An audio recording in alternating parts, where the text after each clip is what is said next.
ঝাড়ের কি বাস আলাদা হবে? মমতা যেমন ঝাড়, তার বাস তেমন। লজ্জা লাগে এমন একটা লোক মেদিনীপুরে জন্মেছিলেন, এমনটাই কটাক্ষ করলেন শুভেন্দু অধিকারী কোলাঘাটের মানুষ ভূঁইয়াকে।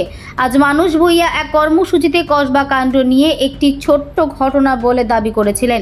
আর এই বক্তব্যকে কেন্দ্র করে রাজ্য জুড়ে সমালোচনার ঝড় উঠেছে।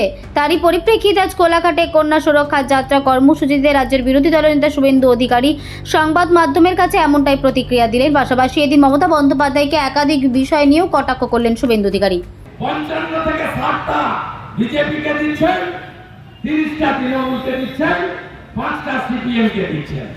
সিপিএম এখানে 84,000 ভোট পেয়েছে লোকসভায়, 1,000 মুসলমান ভোট নেই।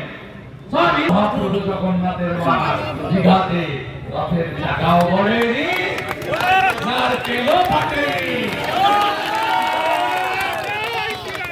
আর খালা তাড়াতাড়ি পালিয়েছে দীঘা থেকে, রথের চাকাও গড়েনি,